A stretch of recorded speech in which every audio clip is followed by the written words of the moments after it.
The sky above the martial arts arena did not turn black with storm clouds, but instead turned the color of bruised meat. It happened the moment the Golden Warrior screamed to raise his power level.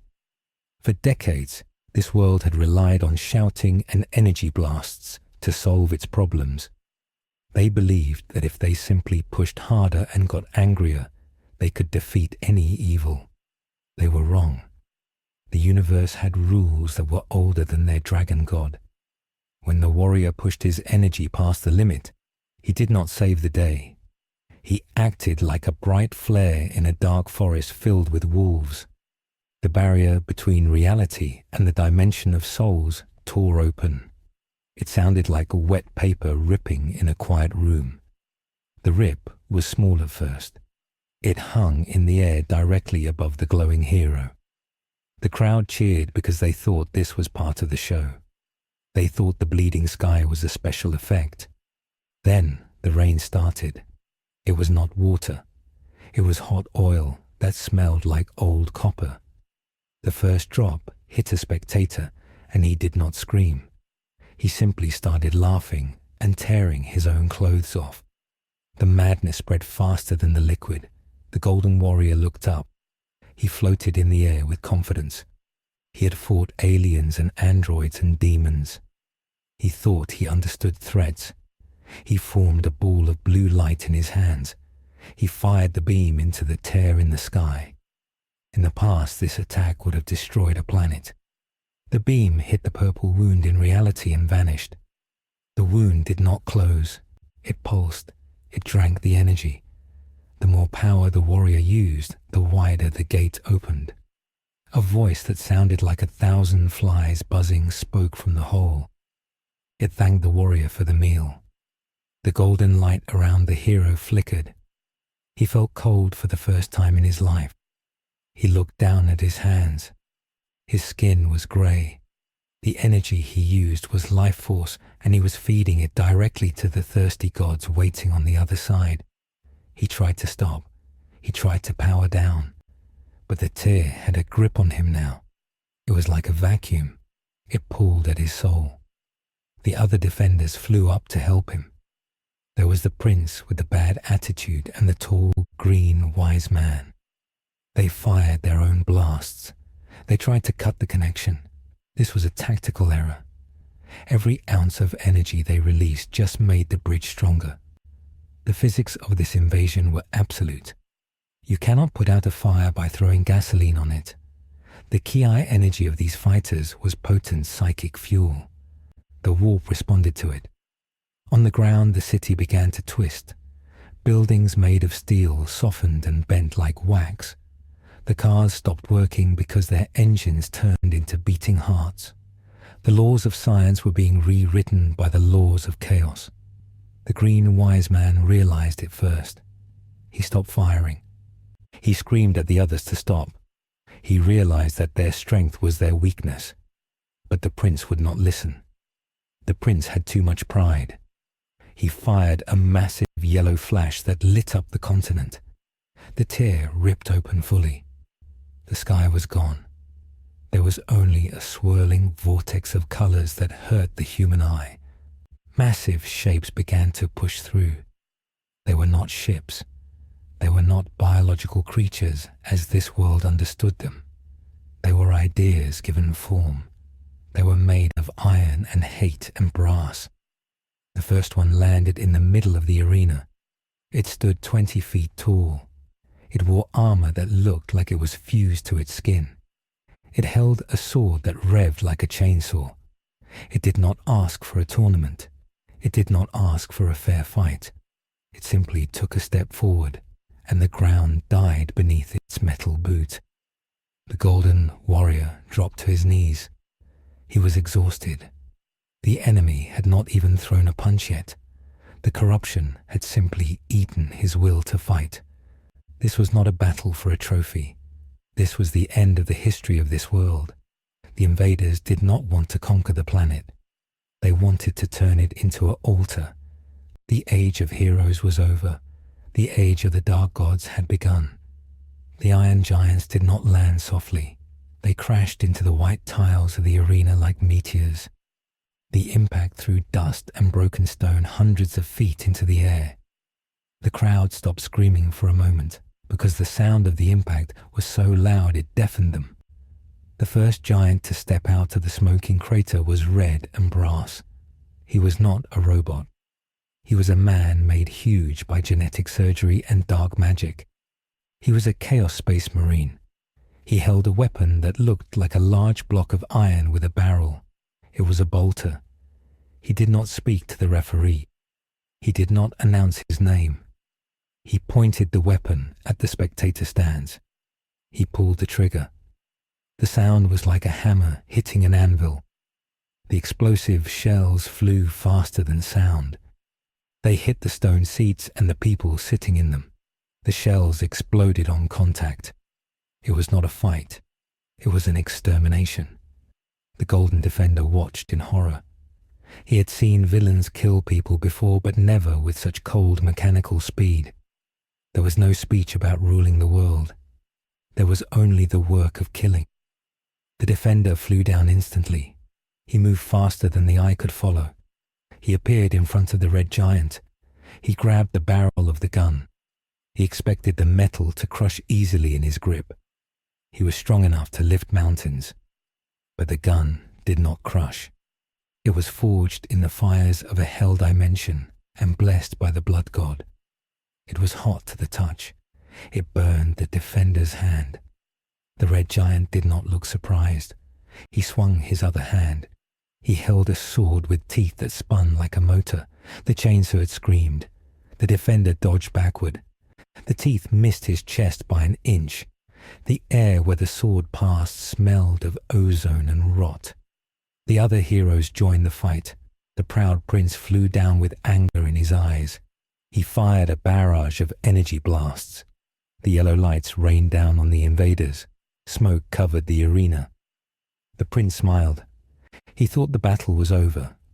He waited for the dust to clear. When the wind blew the smoke away, the giants were still standing. They were not hurt. The energy blasts had washed over their armor like water. The symbols carved into their red plates glowed. The runes were drinking the energy. The prince had fed them. The giants laughed. It was a deep sound that rattled the bones of everyone nearby. They raised their weapons and fired back. The prince had to fly up to avoid the storm of explosive rockets. He looked at his hands. He did not understand. His power always worked. The green tactician stood on a floating platform above the chaos. He was the guardian of the planet, and he had wisdom from centuries of life.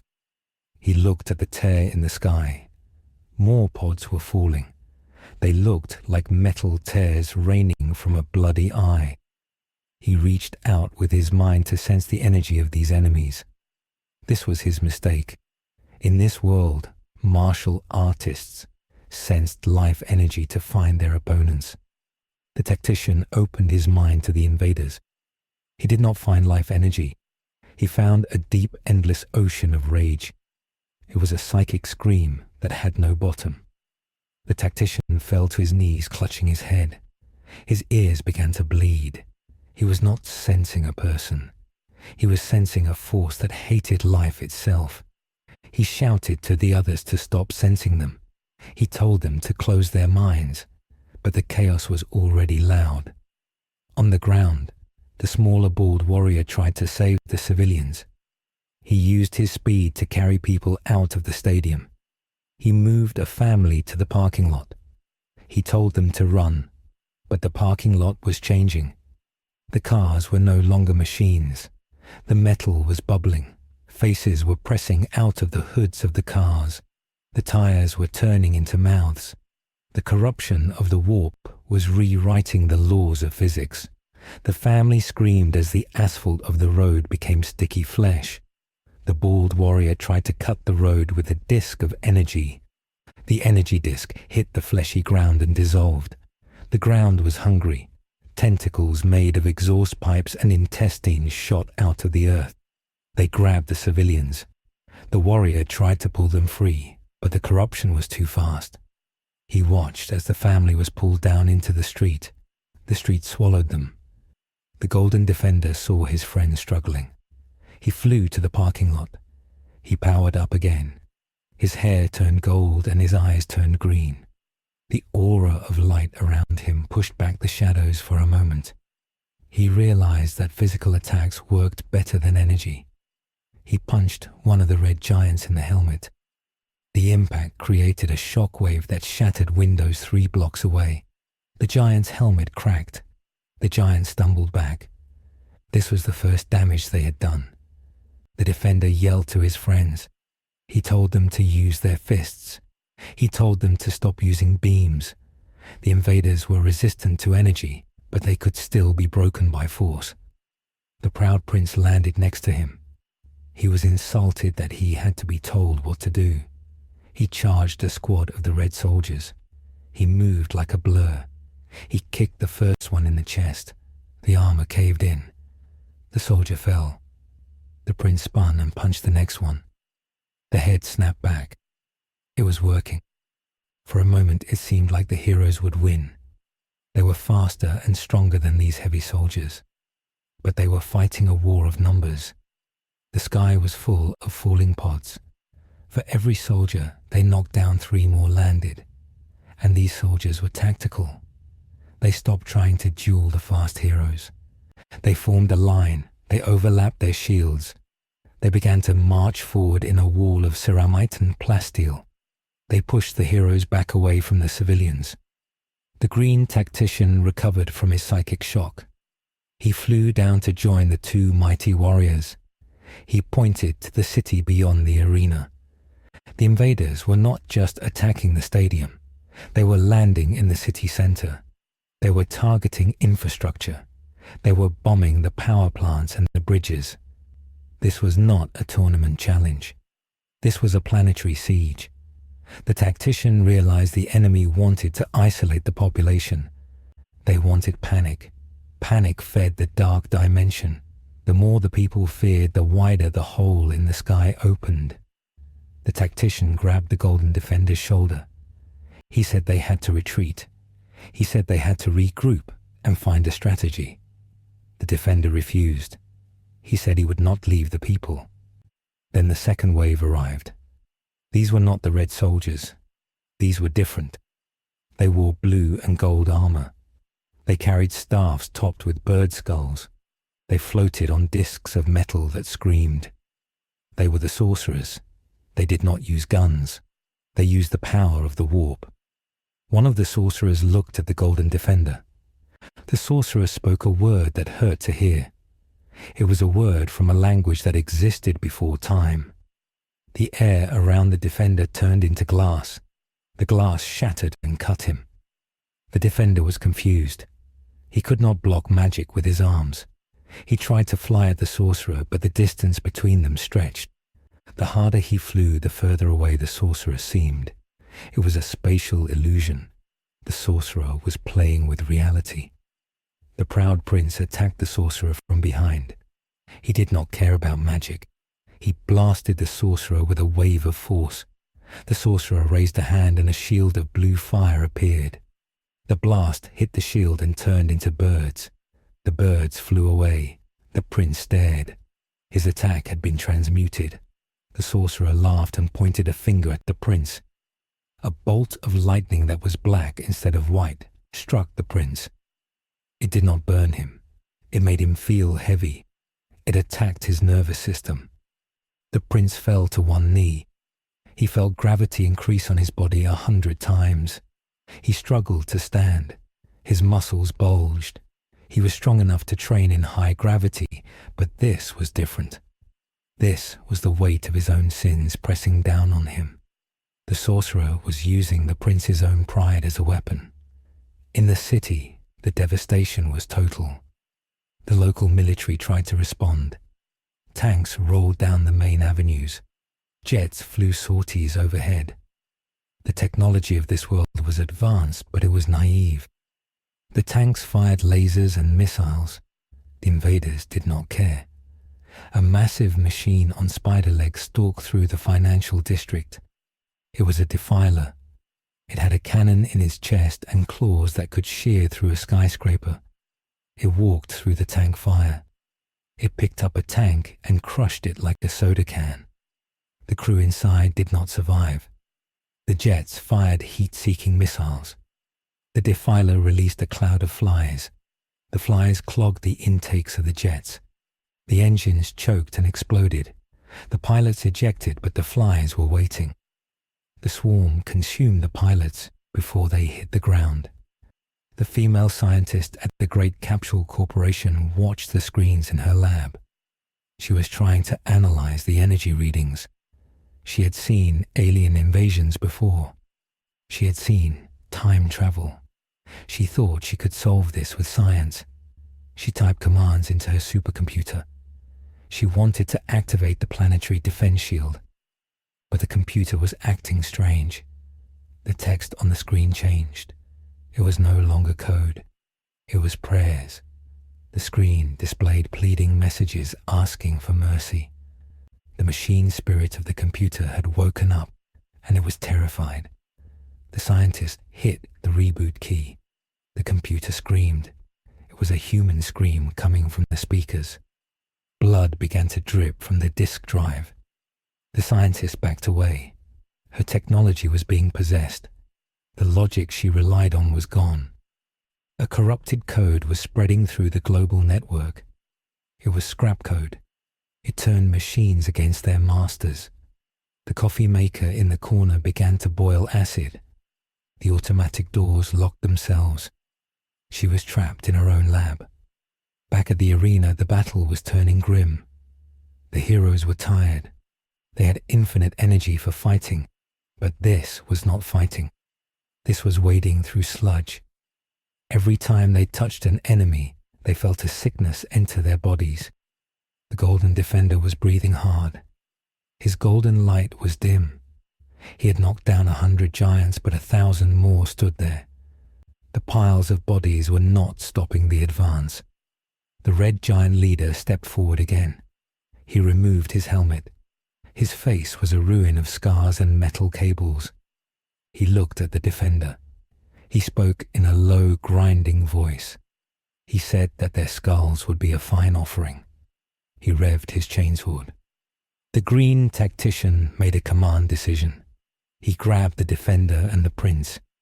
He used his eyes to fire a beam of force at the ground. The explosion created a cloud of dust. Under the cover of the dust, he grabbed them and flew straight up. He flew faster than he had ever flown. He aimed for the sanctuary high above the clouds. The lookout. The invaders had not noticed the floating palace yet. The heroes escaped the slaughter in the city. As they broke through the cloud layer, they could hear the screams fading below them. The sky above the clouds was still that sickly purple color. The tear was visible from here. It looked like a weeping sore in the universe. They landed on the tiles of the lookout. The guardian of the lookout was there. He was a small, dark man who watered the plants. He was shaking. He pointed to the clay jars where they kept the magic water. The water had turned to blood. The trees in the garden were withering. The corruption was reaching even this holy place. The green tactician threw the prince to the ground. The prince was furious. He yelled that he did not run from fights. He tried to fly back down. The tactician slapped him. It was a hard slap that echoed. He told the prince that going back down was suicide. He explained that they did not know the rules of this enemy. They needed information. They needed to regroup. The Golden Defender walked to the edge of the lookout. He looked down at the world he loved. He could see fires burning in a spiral pattern across the continent. It was a sigil. The invaders were burning a symbol into the surface of the planet. They were marking the world. The Defender clenched his fists. He felt helpless. He asked where his family was. He realized his son was at home studying. The scientist's lab was in the middle of the invasion zone. He had to go back. The tactician stopped him. He said the small, bald warrior was gathering the survivors at the mountain hideout. They had to trust their friends. Suddenly, The sky turned pitch black. It was not night. It was an unnatural darkness. The tactician looked up. He thought someone had summoned the dragon. He thought maybe the scientist had gathered the balls. Hope rose in his chest. If they could make a wish, they could fix this. They could wish the invaders away. They waited for the giant green dragon to appear, but no dragon came. The darkness was thick and suffocating. A bolt of lightning struck the lookout. It destroyed the hourglass room where time moved differently. The stones exploded. A laugh echoed from the clouds. It was not the dragon. It was a presence much older. The Chaos Gods had noticed the Dragon Balls. They had sensed the power to rewrite reality. They did not want the dragon to be summoned. They wanted to corrupt the dragon. The 7 orange balls were scattered across the earth. Usually, they were inert stone when not used. Now they began to vibrate. The stars inside them turned from red to black. The magic connection between the balls and the creator was being hacked. The tactician gasped. He felt a sharp pain in his chest. He was linked to the dragon. As the balls were corrupted, he felt his own soul turning sour. He fell to the ground coughing up black bile. The link was toxic. The enemy was poisoning the source of their hope. The golden defender knelt beside him. He tried to share his energy to heal him, but the energy transfer burned the tactician. The defender's energy was pure positive life force. The tactician was being filled with negative warp energy. The two cancelled each other out violently. The defender pulled his hand back. His fingers were numb. Below in the burning city, the invasion entered its next phase. The drop pods stopped falling. Now heavy landers were coming down. They carried tanks and artillery. The Chaos Forces were setting up a base of operations. They were building cathedrals of bone and steel in the ruins of the shopping malls. They were enslaving the population. They did not just kill everyone. They needed labor. They rounded up the civilians who had survived the shelling. They put collars of iron around their necks. They forced them to build altars. The people cried for their heroes. They looked at the sky waiting for the golden light. But the sky was empty. The scientist in the lab was still alive. She had built a force field around her desk. The possessed machines were clawing at the barrier. She had her portable radar. She was looking at the signals of the Dragon Balls. She saw something that chilled her blood. The balls were moving. They were not being carried by her friends. They were moving towards a central point in the invasion zone. The invaders were gathering them. They did not know what they were, but they could sense the power. The scientist knew she had to warn the others. If those creatures figured out how to use the wish, the universe was doomed. She routed power from the generator to her communicator. She sent a distress signal to the lookout. The message crackled through the static on the lookout. The voice was distorted, but the defender recognized it. She screamed that the enemy had the 4-star ball. She screamed that the ball was glowing purple. Then the transmission cut off with the sound of breaking glass. The defender stood up. His face was different now. The shock was gone, replaced by a cold determination. He understood the stakes. This was not a tournament. There were no rounds, there were no rules. If they lost the balls, they lost everything. The proud prince stood up too. He wiped the blood from his mouth. He looked at the defender. For the first time in years, they were in perfect agreement. They did not speak. They did not need to. They powered up. But this time they kept the energy close to their skin. They learned quickly. They realized that flaring their aura was like ringing a dinner bell. They tightened their control. They prepared to descend into the hell that used to be their home. The tactician tried to stand, but he was too weak. He told them to find the balls. He told them that the balls were the key. If the enemy corrupted the dragon, the wish would be twisted.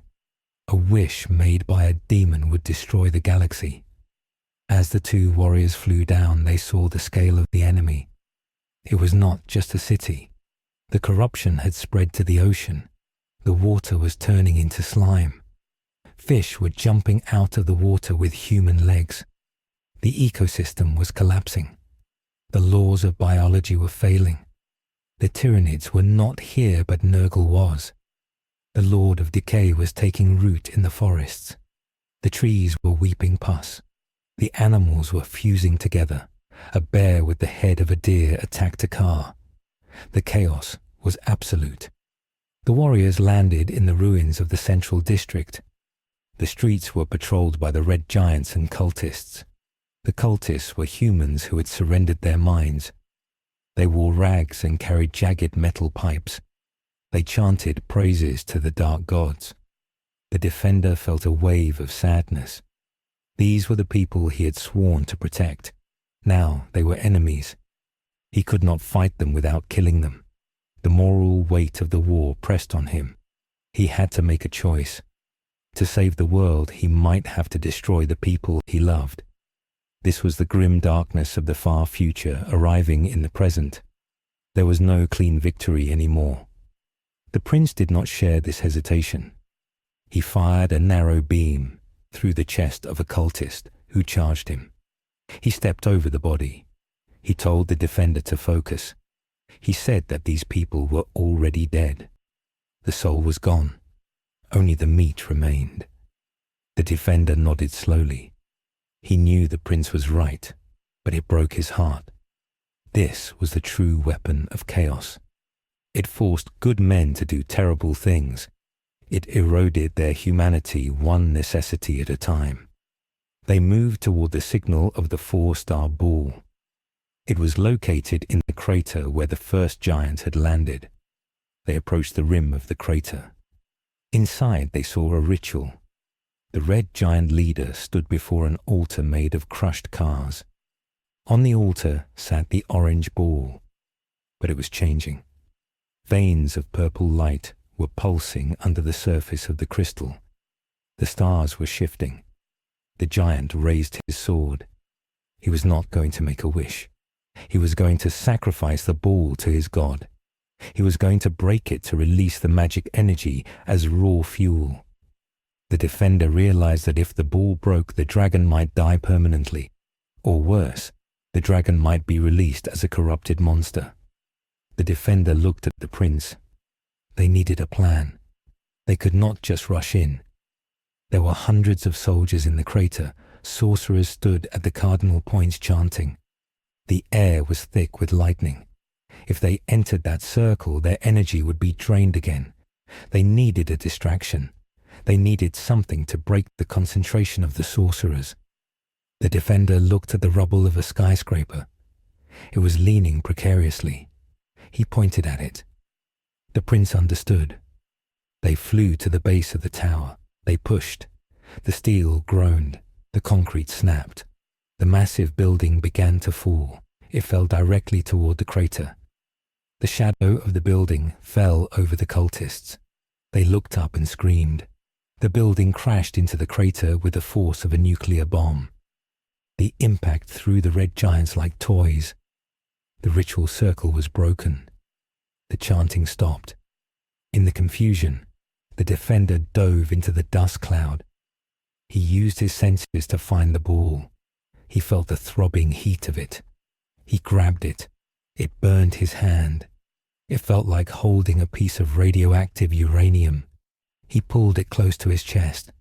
He flew up out of the smoke. The red giant leader roared. He fired his bolter at the fleeing hero. A lucky shot hit the defender in the leg. The explosive shell detonated against his thigh muscle. It tore the orange fabric and drew blood. The defender grunted but kept flying.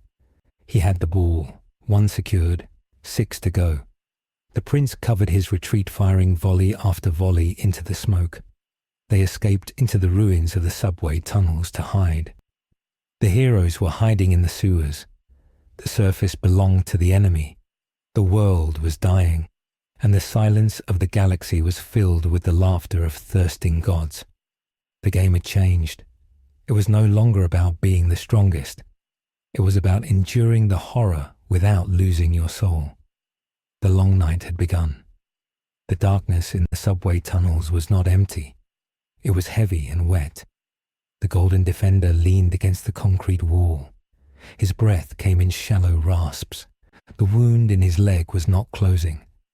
In all his years of fighting, his body had always healed quickly. His alien biology was designed for combat. It built new cells faster than humanly possible. But this wound was different. The skin around the hole was turning black.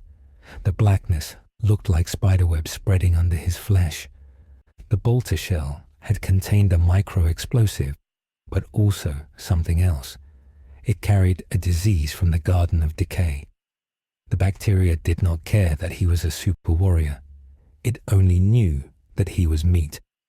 The Defender tried to focus his energy to burn the infection out. He gritted his teeth. A golden spark jumped from his skin. It illuminated the damn tunnel for a second. The prince slapped his hand down. The prince told him to stop. He spoke in a whisper that echoed too loudly. He explained that using energy was what the enemy wanted. Every time they flared their power, they lit up like a beacon in the psychic dimension. The monsters outside could smell the light. The Defender looked at his hand. He was shaking. He had never been afraid of being found before. He always wanted the enemy to find him so he could challenge them. That was the old way. The old way was dead. The prince looked at the leg. He tore a strip of cloth from his blue jumpsuit. He tied it tight above the wound. It was a tourniquet. It was a primitive medical technique. The prince sneered. He hated relying on such weak methods. He was a master of the galaxy. Now he was hiding in a sewer, using rags to stop the bleeding. They needed a solution. The Defenders said they needed the magic beans. The beans grew on a high tower in the sacred forest. One bean could heal any injury. It could restore all stamina. It was their ultimate strategic asset. In past wars, they fought recklessly because they knew the beans would save them. They relied on that safety net. The prince nodded. He knew the tactical value of the beans. If they were going to fight a long war against these iron giants, they needed supplies. They could not win if they bled to death after every skirmish. The tower was hundreds of miles away. Usually, they could fly there in minutes. But the sky belonged to the enemy now. The air was filled with floating eyes and screaming gargoyles. If they flew, they would be swarmed. They had to travel on the ground. They had to move like rats. They began to walk through the tunnels. The subway system connected the whole continent. It was a marvel of human engineering. Now it was a dungeon. They found people hiding in the stations. The civilians were huddled around fires made of burning trash. They looked at the two warriors with hollow eyes. They did not cheer. They were too hungry to cheer. The Defender stopped to give a child a piece of chocolate from his pocket. The child took it and ran away.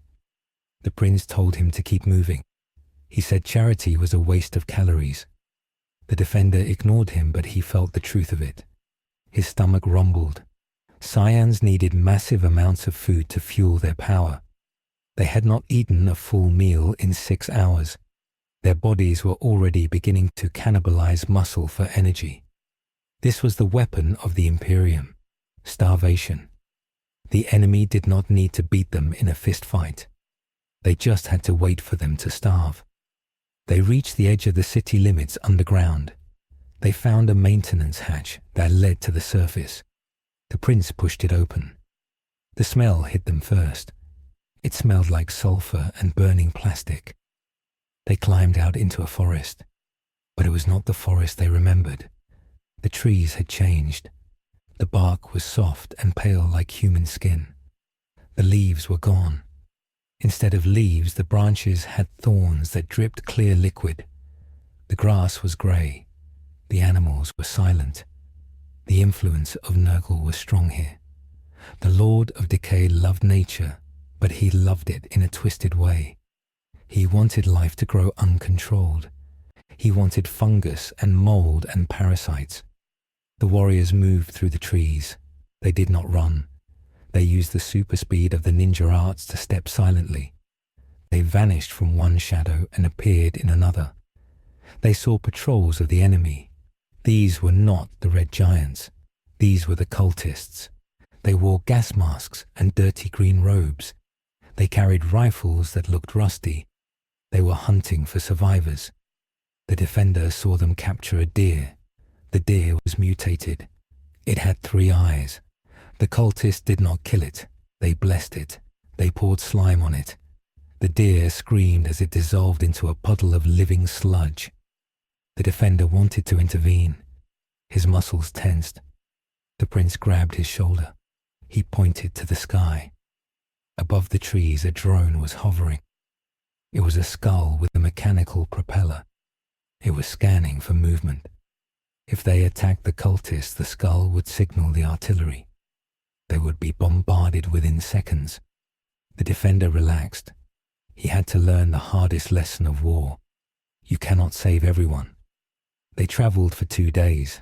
The hunger grew worse.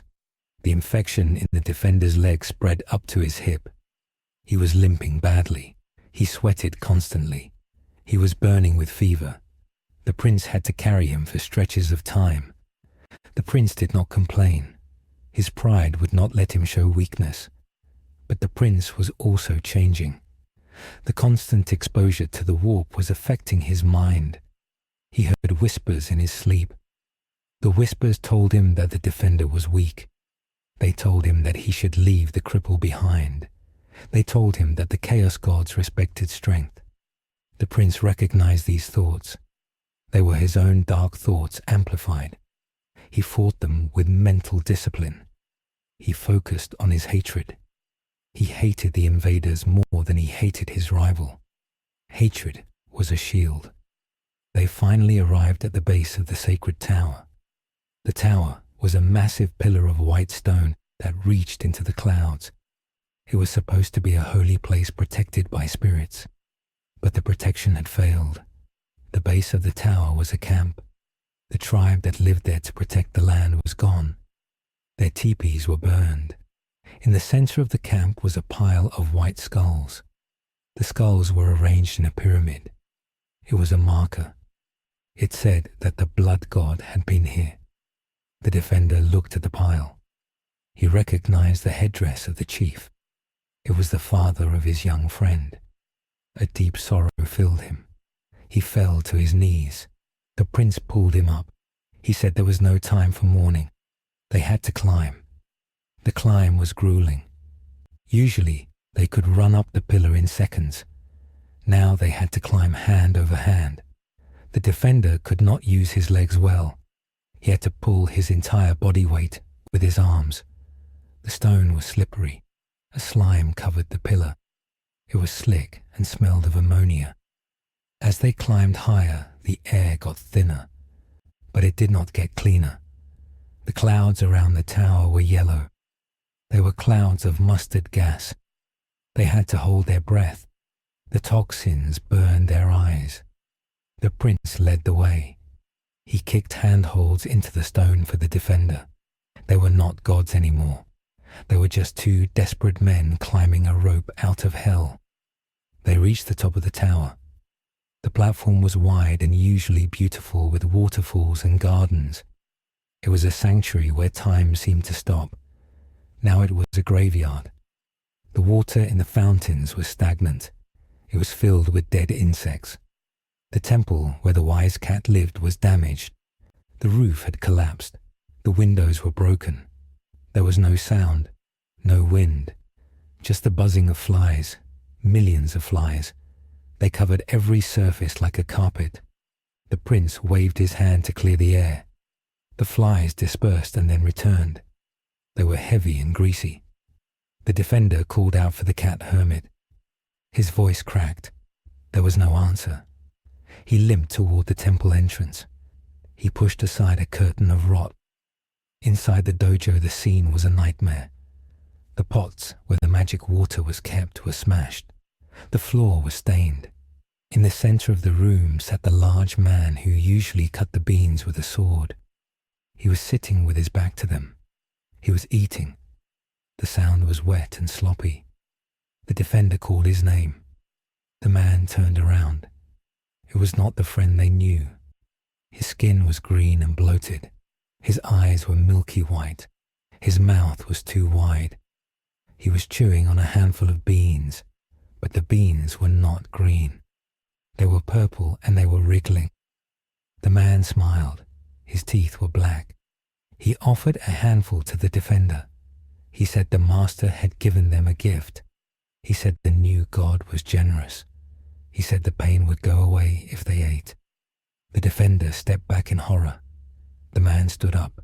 His stomach split open. A tentacle lashed out.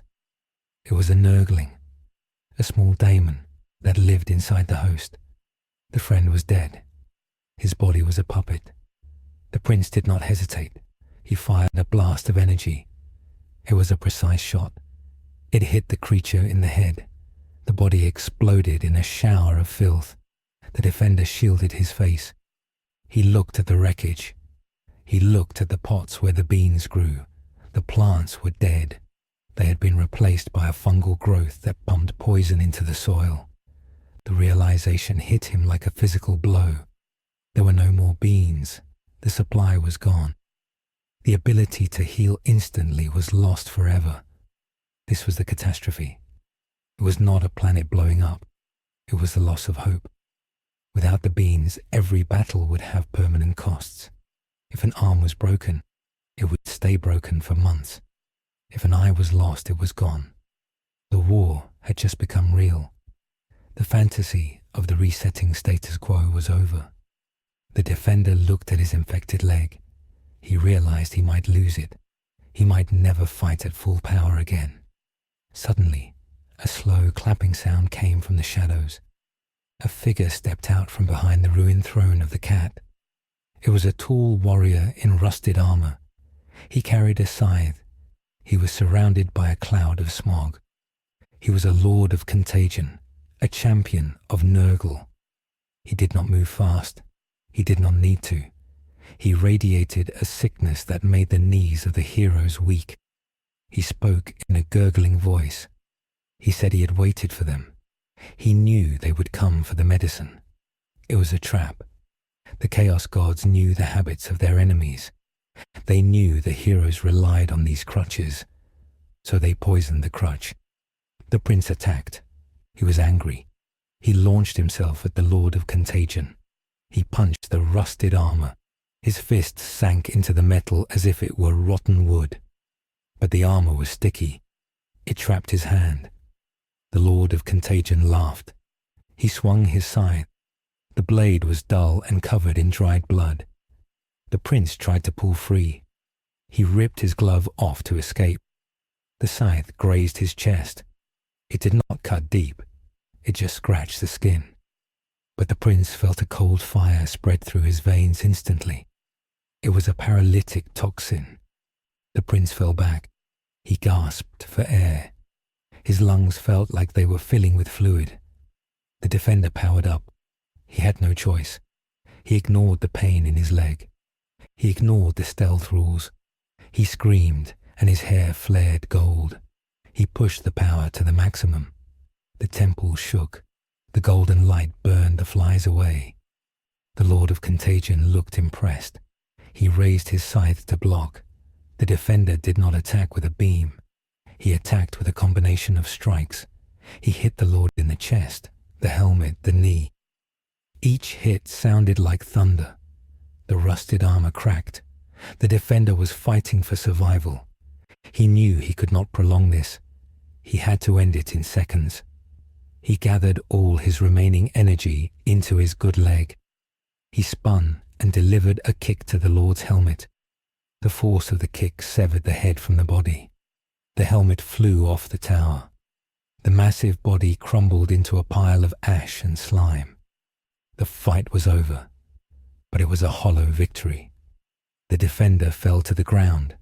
His golden form vanished. The infection in his leg surged forward, fueled by the energy he had just expended. The golden form burned through stamina. It weakened the immune system. By fighting, he had accelerated the disease. The prince crawled over to him. The prince was pale. The scratch on his chest was turning purple. They were both infected. They were stranded on top of a tower with no healing supplies. The silence returned. The flies began to come back. They buzzed around the sweat of the warriors. The defender looked at the prince. He said he was sorry. The prince spat on the ground. He said sorry was useless. He said they had to leave. They had to find the scientist. She was the only one left who could perhaps invent a cure, but she was in the middle of the occupation zone. They found a jar of water that had been sealed. It was the last pure water in the temple. They drank it. It gave them enough strength to stand. They looked over the edge of the tower. Below them, the world was burning. They could see the movement of the enemy armies. They were building a massive structure in the central city. It looked like a portal. They were trying to bring something even bigger through the tear in the sky. The descent was harder than the climb. They slid down the pillar. They landed in the dead forest. They were weak. They were sick. They had failed their mission. They had no beans. They had no reinforcements. They had only the 4-star ball and their stubborn refusal to die. Meanwhile, in the West City, the scientist was fighting her own war. She was trapped in her laboratory. The power was out. She was running her equipment on emergency batteries. The air vents were sealed to keep out the poison gas. She was working on a microscope. She was looking at a sample of the enemy metal she had found. It was living metal. It had DNA. She realized that the machines of the enemy were possessed by entities. This was not just technology. It was biology fused with industry. She was trying to build a jammer, a device that could disrupt the psychic signal controlling the machines. The door to her lab melted. It did not break. It turned into liquid steel and dripped away. A figure floated into the room. It was not a space marine. It was a robed figure with mechanical tentacles coming out of his back. He was a dark tech priest. He had optical sensors that glowed red. He looked at the scientist's computer. He made a sound of binary chatter. He was excited. He saw the advanced AI. He saw the capsule technology. He saw the gravity chamber blueprints. To the Mechanicum, this was heresy. But to the Dark Mechanicum, this was a feast. He wanted to assimilate it. The scientist grabbed her laser pistol. She fired. The beam hit the tech priest's energy shield and dissipated. The priest did not even look at her. One of his mechanical tentacles lashed out and slapped the gun from her hand. It wrapped around her throat. He lifted her off the ground. He brought his metal face close to hers. He spoke in a voice that was auto-tuned and skipping. He told her that her flesh was weak. He told her that her genius belonged to the machine god now. He did not kill her. She was too valuable. He threw her into a containment cell. He began to plug his cables into her mainframe.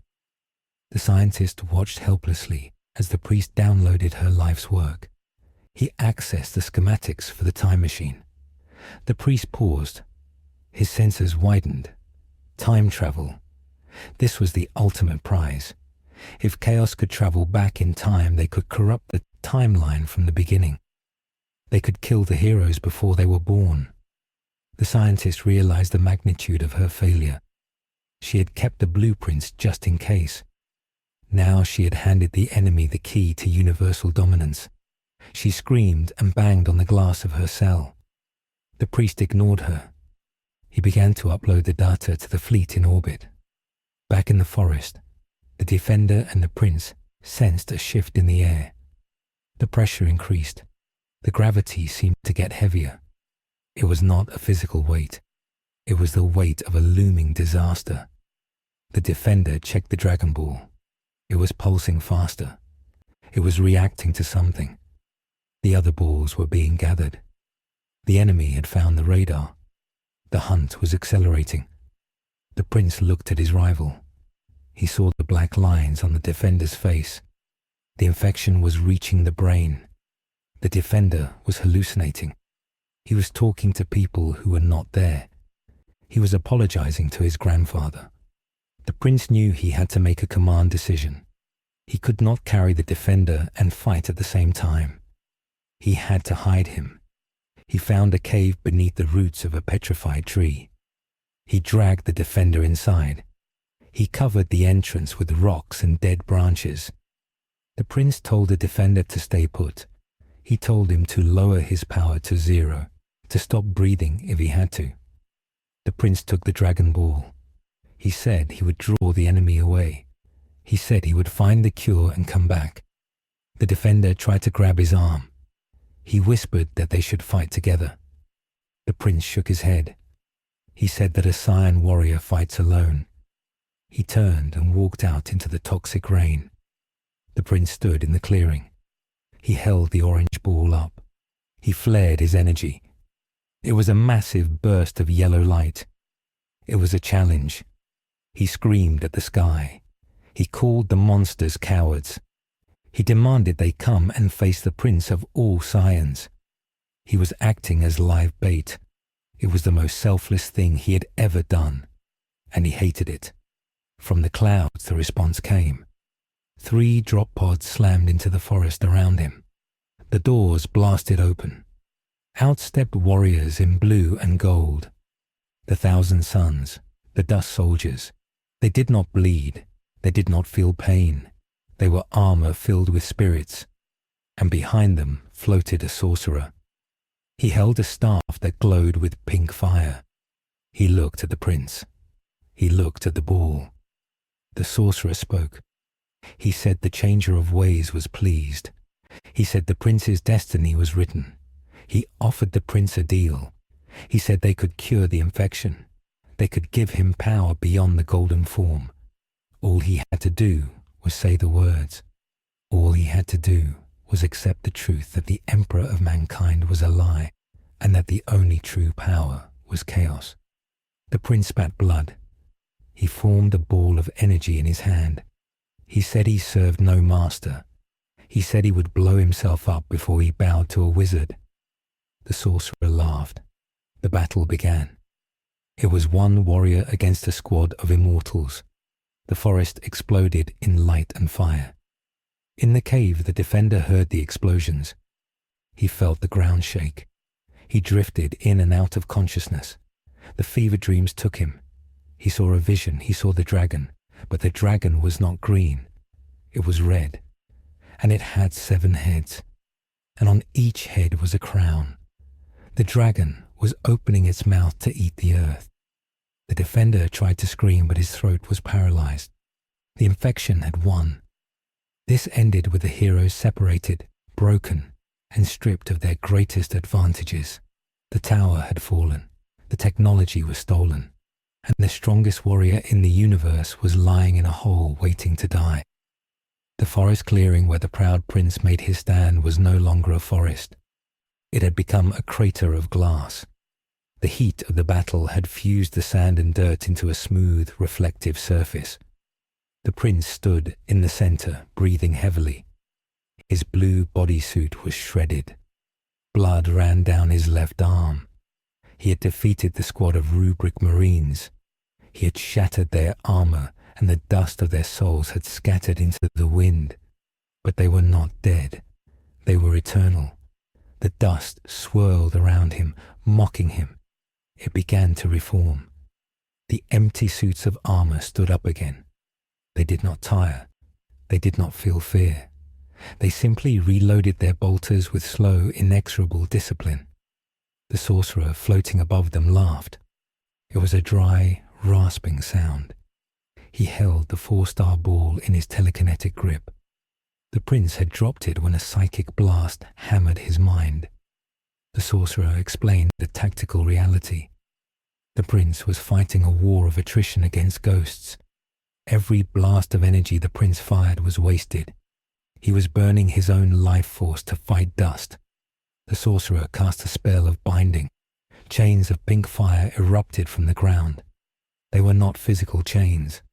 They were bands of restricted probability. They wrapped around the prince's limbs. He tried to break them, but they were made of the concept of inevitability. The more he struggled, the tighter they became. The prince fell to his knees. He roared in frustration. His pride was being dismantled. He was not being beaten by a stronger warrior. He was being subdued by a superior understanding of reality. The sorcerer descended. He did not kill the prince. Tzeentch, the changer of ways, had a use for a being with such ambition.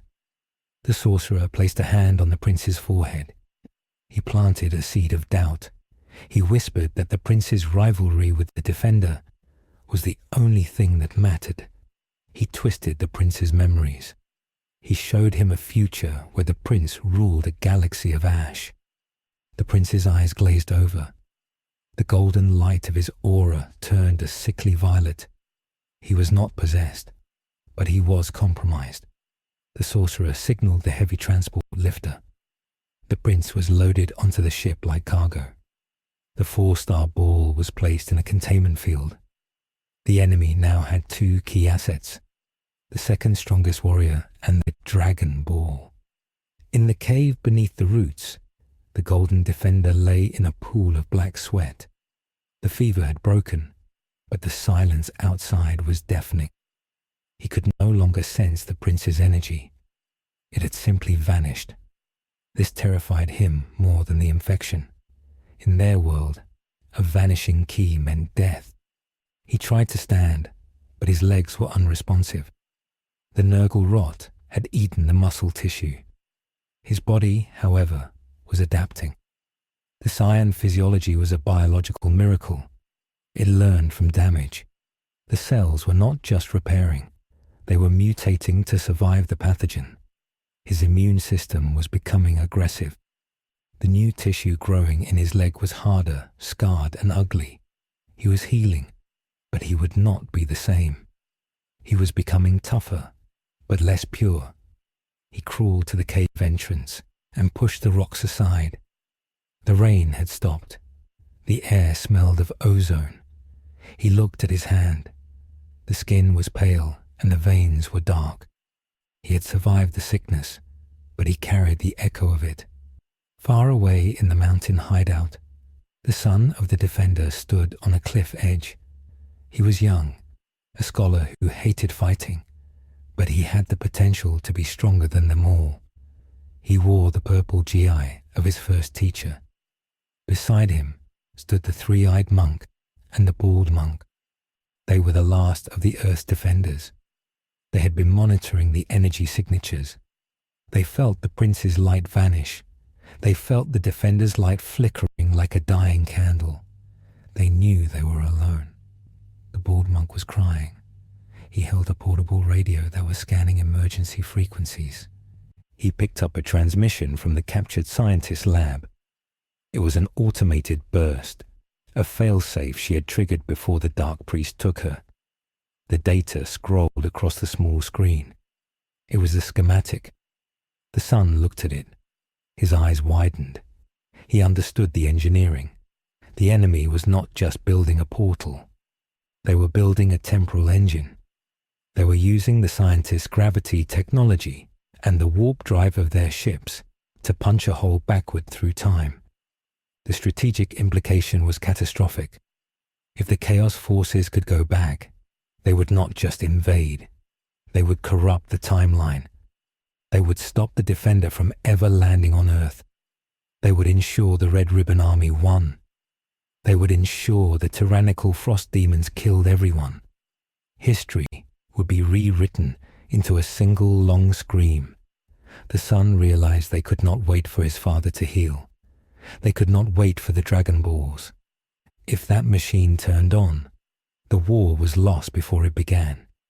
This was the chain reaction. The loss of the scientist had escalated the threat from planetary occupation to temporal erasure. The 3-eyed monk looked at the son. He asked for orders. This was a shift in hierarchy. The son had always followed his father. Now he had to lead. He clenched his fists. He said they had to destroy the machine. It was located in the ruins of West City, in the hollowed-out carcass of the Capsule Corp headquarters. It was a suicide mission. They had no support, no beans, no backup, but the logic was absolute. Better to die fighting for the future than to be erased from the past. They took off. They did not fly high. They flew nap of the earth, hugging the terrain to avoid the radar of the skull drones. They moved at subsonic speeds to keep their sonic booms quiet. There were ghosts moving through a graveyard. As they approached West City, the scale of the horror became visible. The city was no longer a place for humans. It was a factory. The skyscrapers had been linked in together with brass pipes and scaffolding. Smoke blocked out the sun. The streets were filled with conveyor belts. The belts were carrying people. The population was being processed. The weak were being fed into grinders to make corpse starch rations for the cultists. The strong were being surgically altered into servitors. The son saw a neighbor he recognized. The man's head had been replaced with a spotlight. His arm was a pneumatic drill. He was welding a plate of iron to a tank. He had no mind left. The horror of the Mechanicum was that they did not waste anything. Every human was a resource. The son felt a rage building in his gut. It was a hot, white fire, but he pushed it down. Rage made you sloppy. He needed cold precision. They landed on the roof of a building overlooking the headquarters. The central dome of the corporation was gone. In its place was a massive ring of black stone, inscribed with glowing runes. Lightning arced between the pylons. Inside the ring, a tear in reality was forming. It showed a vision of the past. It showed the day the Defender arrived on Earth as a baby. The enemy was targeting the origin point. The machine was guarded, not by the slow cultists, but by the elite. Standing around the ring were 8 warriors in red armor with brass trim. They were berserkers. They served Khorne, the blood god. They held chain axes that twitched in their hands. They were restless. They wanted to kill. They were not tactical like the Thousand Suns.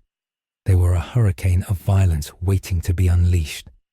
The sun formulated a plan.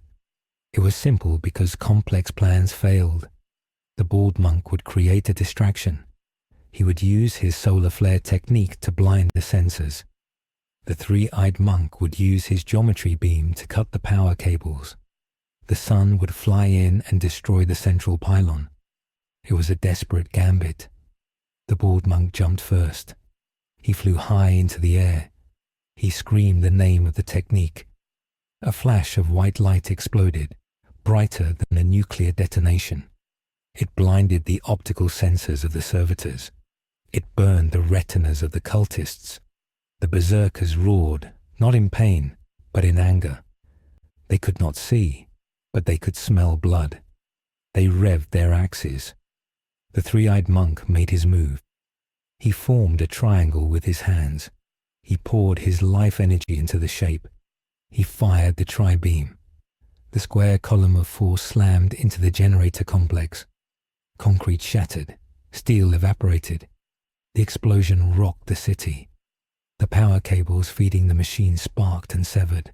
The portal flickered. The image of the past wavered.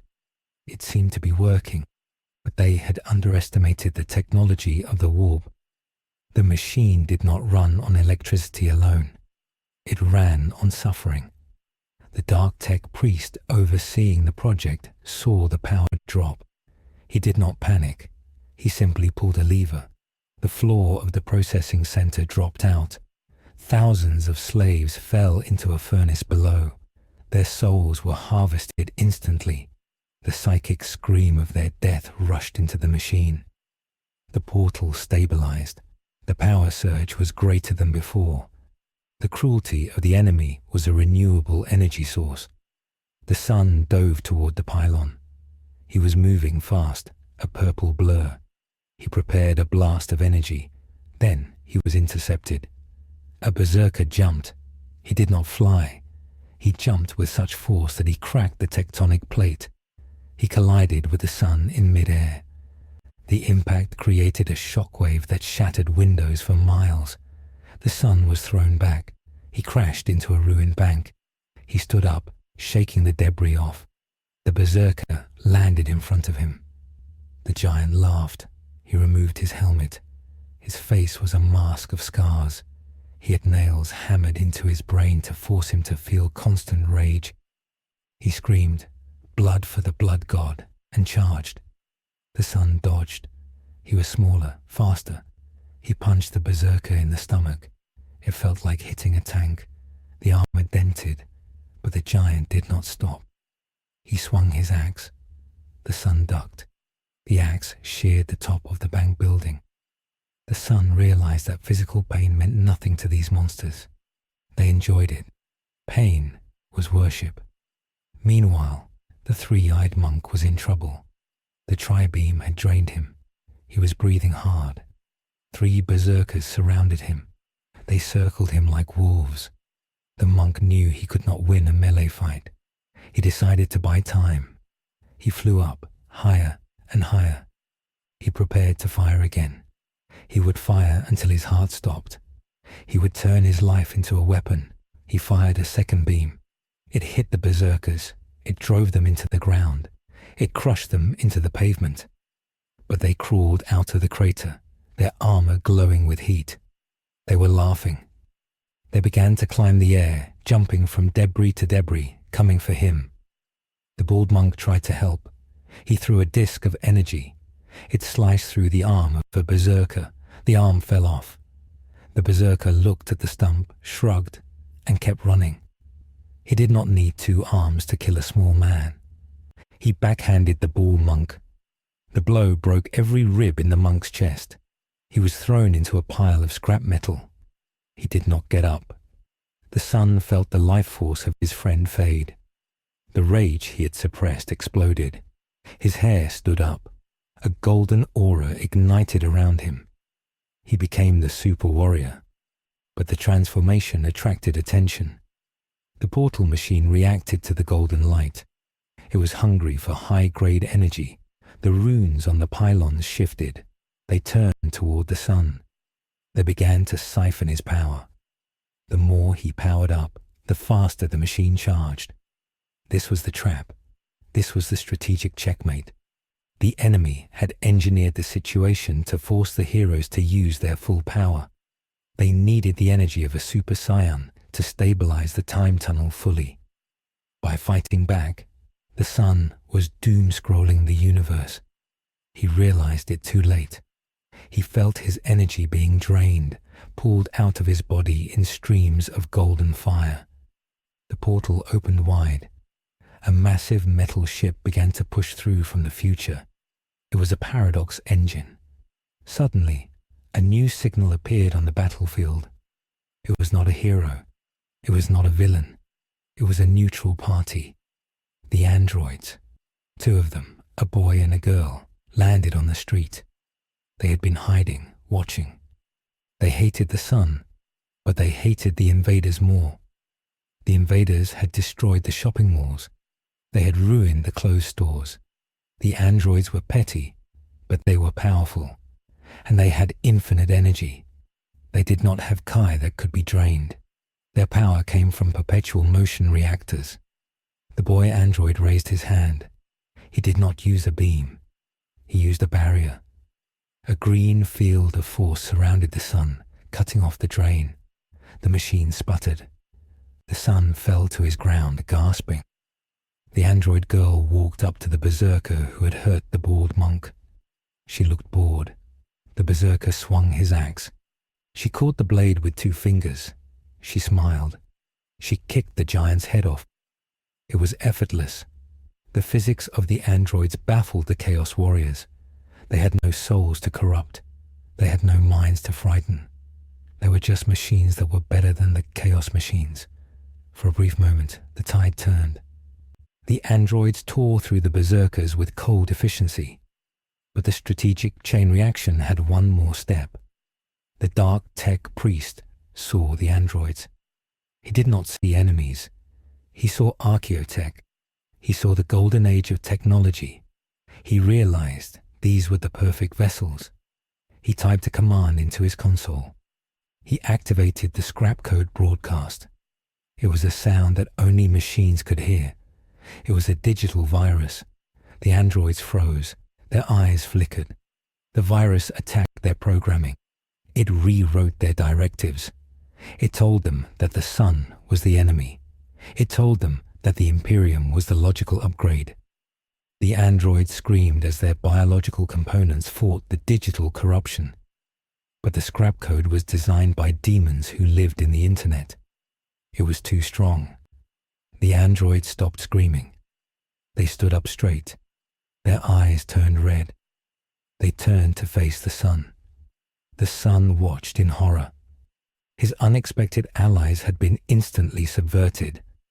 Now he faced the Berzerkers and the infinite energy androids. The strategic situation had gone from impossible to terminal. He grabbed the broken body of the bald monk. He yelled for the three-eyed monk to retreat. There was no saving the city. There was no stopping the machine. They had to run. They fled into the smoke. The androids fired a volley of energy blasts that leveled the entire district, but the heroes managed to slip into the sewer system. They had failed. The portal was open. The first ships from the dark future were coming through. Back in the cave, the Golden Defender felt the disturbance. He felt the sun's despair. He felt the bald monk's near death. The anger woke him fully. He stood up. His leg held his weight. The scar tissue was like iron. He walked out of the cave. He needed a way to get to the fight. He did not have the speed yet. Then he saw it. A single pod crashed in the forest nearby. It was a Saiyan spacepod. It belonged to his brother, the long-dead Raditz, or perhaps Nappa.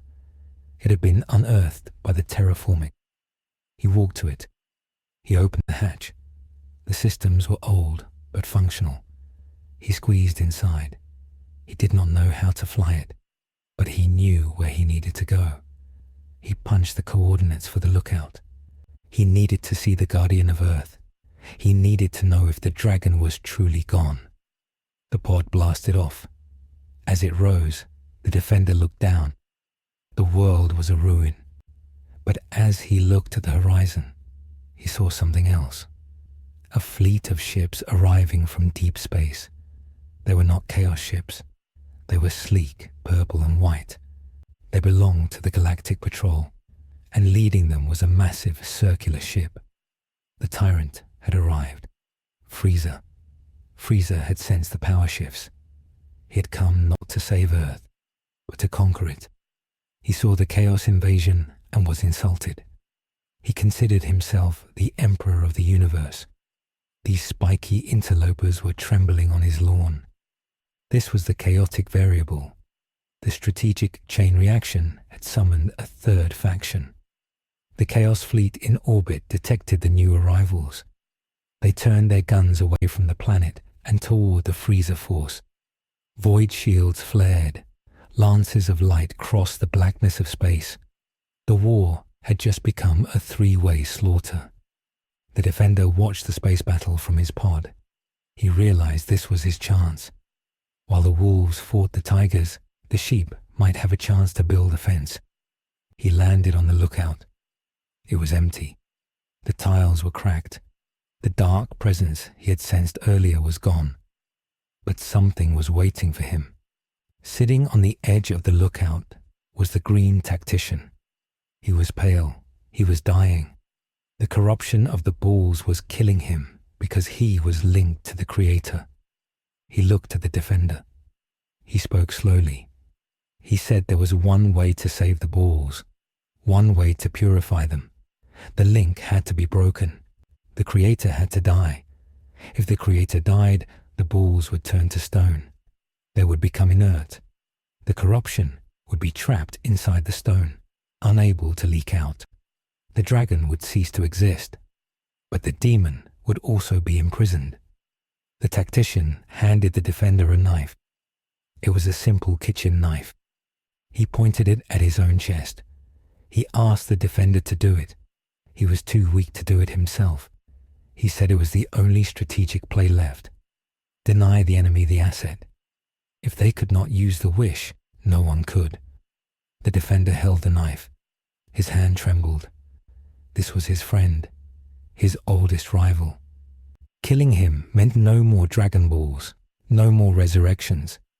Death would become permanent for everyone. If Krillin died, he stayed dead. If the Earth was destroyed, it stayed destroyed. It was the end of the safety net. It was the end of the childhood of the human race. The sky above them turned red as a Chaos battleship exploded, destroyed by Frieza's death beam. Debris rained down like fire. The tactician grabbed the defender's hand and pulled the knife closer to his heart. He begged him. He said the enemy was searching for the remaining balls. If they gathered all 7 while the Creator lived, they would summon the eternal dragon of chaos. That dragon would not grant a wish. It would swallow the galaxy. The defender looked into his friend's eyes. He saw the logic. He saw the necessity. He closed his eyes. He tightened his grip on the handle. He remembered the teachings of the Turtle School. Work hard, study well, eat and sleep plenty, and protect the innocent. Sometimes protecting the innocent meant making the hardest sacrifice. He pushed the blade. The tactician gasped. His body glowed with a soft green light. Then the light faded. He slumped forward. Across the world, the 7 orange balls, pulsating with purple veins, suddenly turned grey. They turned to solid stone. The dark energy inside them was sealed. The radar screens of the enemy went blank. The signal was gone. The defender caught his friend's body. He laid him down on the tiles. He did not cry. He had no tears left. He stood up. He was truly alone now. No magical fixes, no do-overs. Just him, his fists, and a universe on fire. The Dragon Balls were removed from play. The androids were enslaved.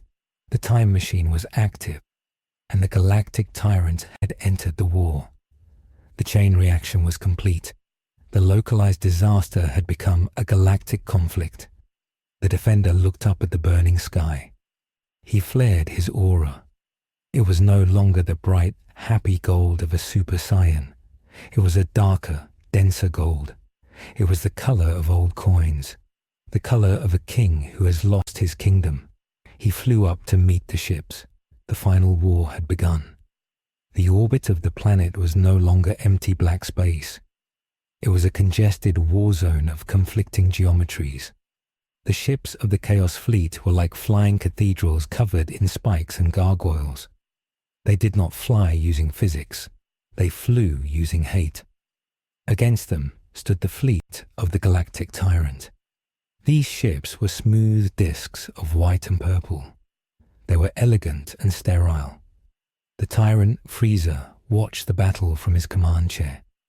He swirled a glass of wine. He was not impressed.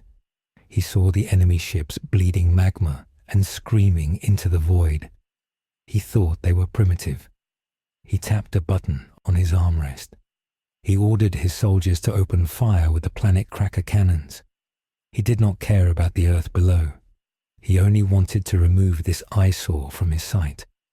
The beams from the Frieza force ships were clean lines of red energy. They cut through the shields of the Chaos cruisers. Explosions blossomed in silence. Metal hulls ruptured, but the Chaos ships did not retreat. They launched boarding torpedoes. These were not missiles.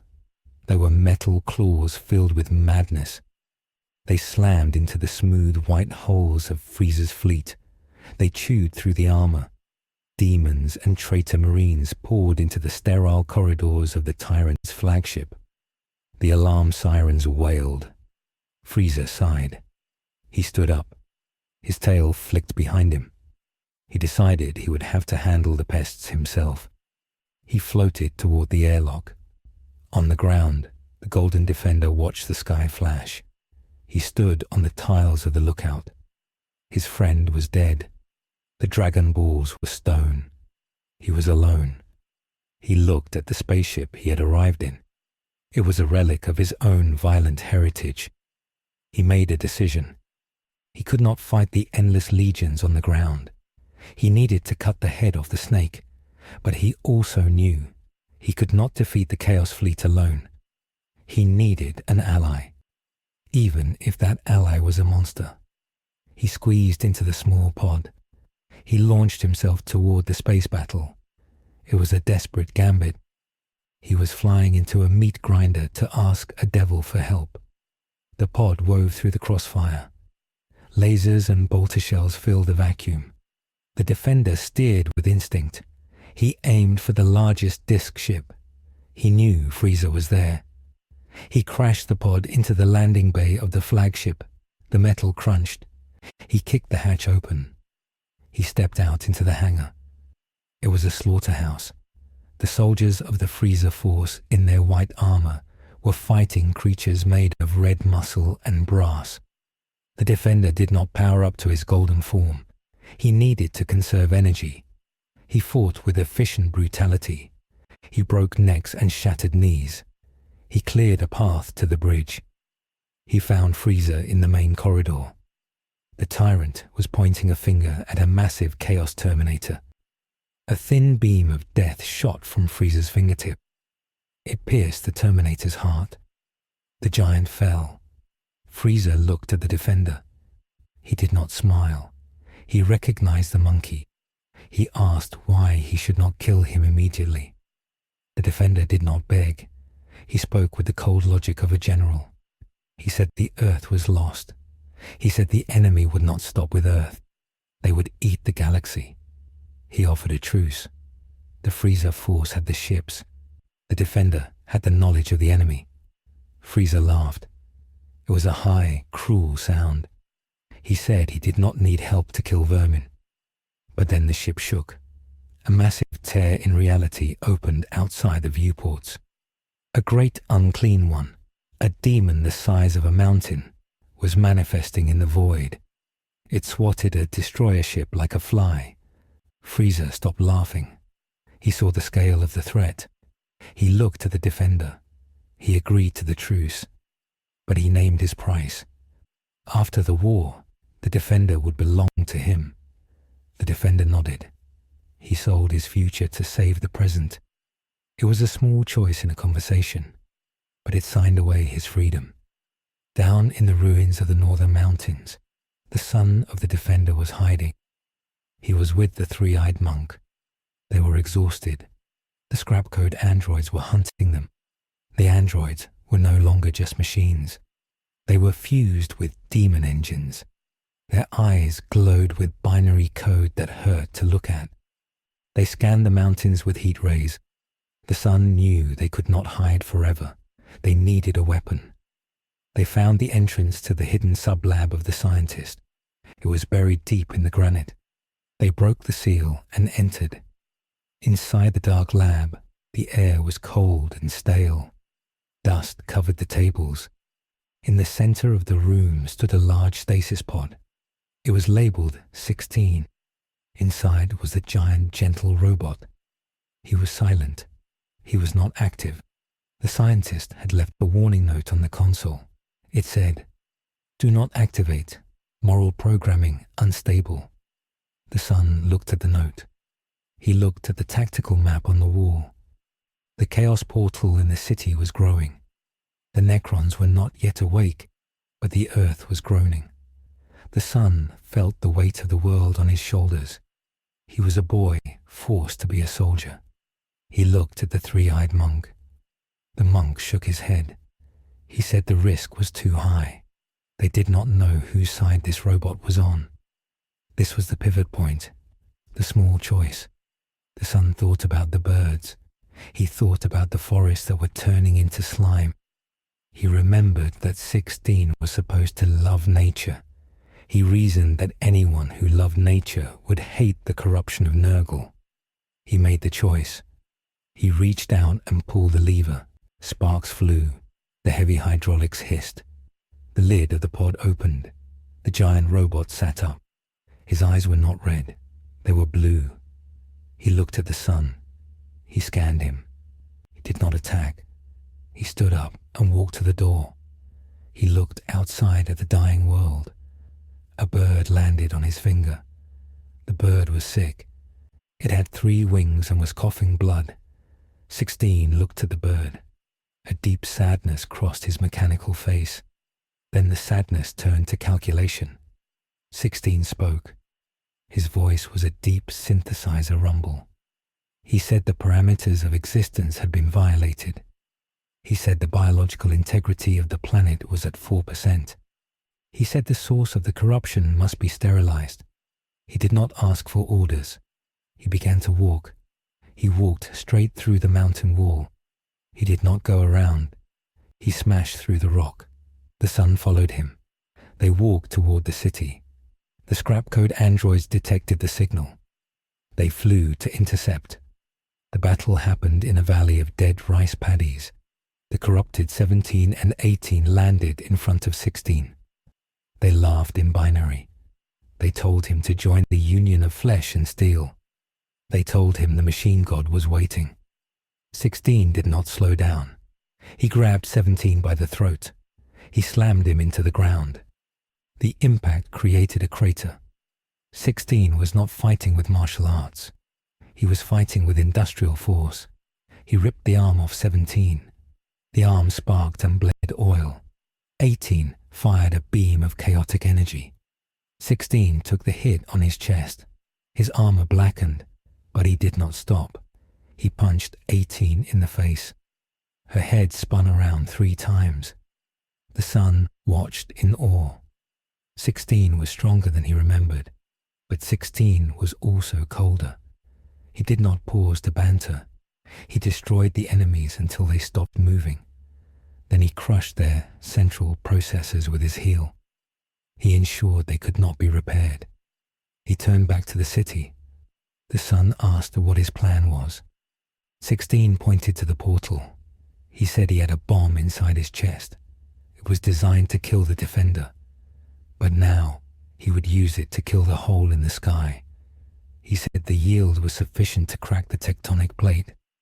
The sun gasped. He said that would destroy the city. 16 looked at him. He said the city was already dead. He said it was a necessary amputation to save the patient. The sun tried to argue.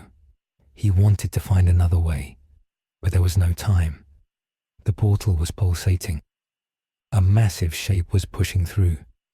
It was a warlord titan of the traitor legions, a walking god of war armed with volcano cannons. If it stepped through, the war was over. The sun realized 16 was right. He stepped aside. He let the robot pass. This was the second part of the choice. He allowed the sacrifice. 16 engaged his thrusters. He flew toward the portal. The Titan saw him coming.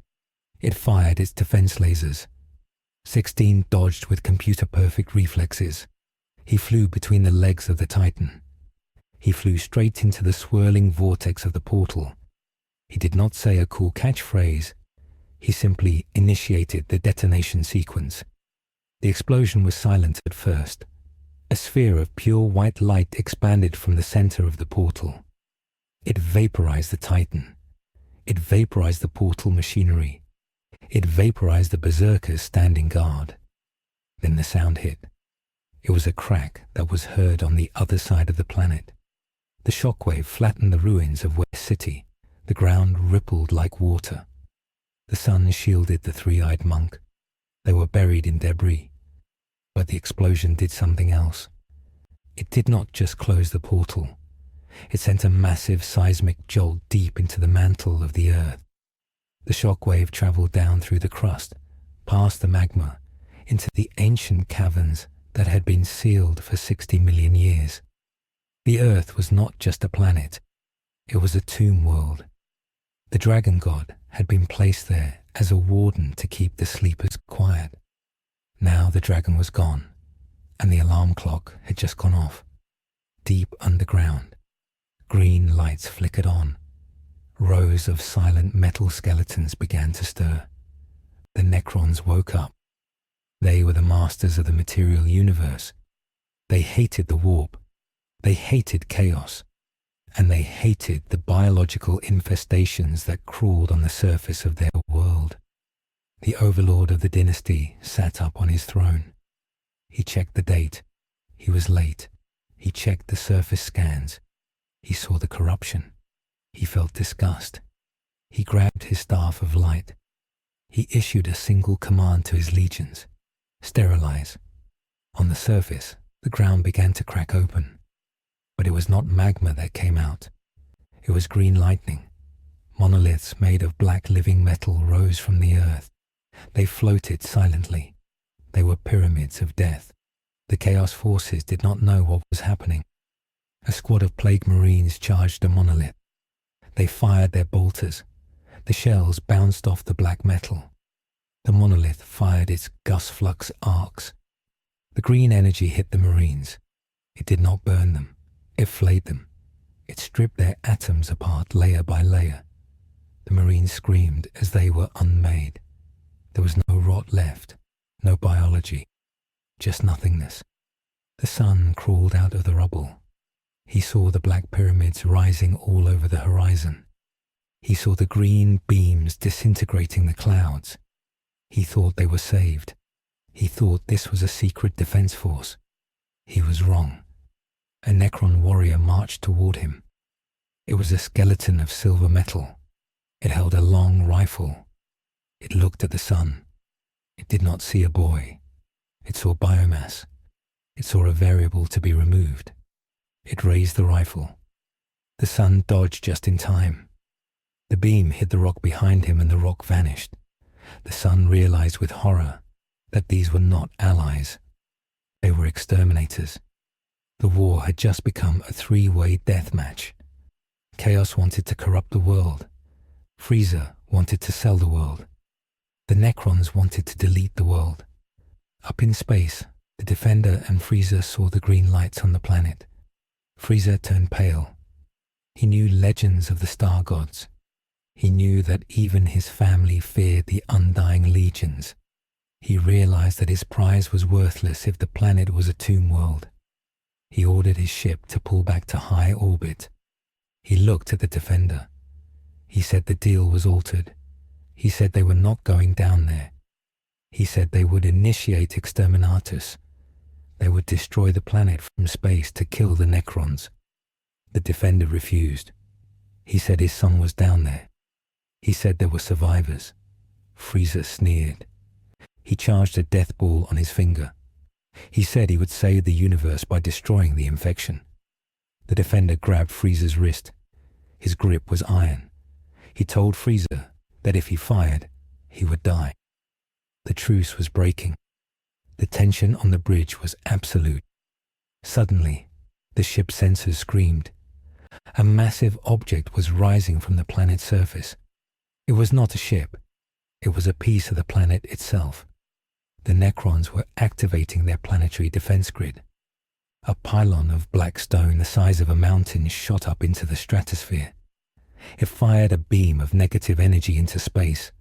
The beam hit a Chaos battleship. The ship did not explode. It simply ceased to exist. The energy dampened the warp. It cut the connection to the Chaos gods. The demons on Frieza's ship screamed and vanished. They could not sustain their form in the presence of the null field. This was the strategic shift. The Necrons brought order, but it was the order of the grave. The null field weakened everyone. The Defender felt his ki drop. It became hard to breathe. The Frieza Force soldiers fainted. Only the strongest could stand. The Necrons were turning off the magic of the universe. They were enforcing the laws of physics with a gun. On the ground, the sun was running.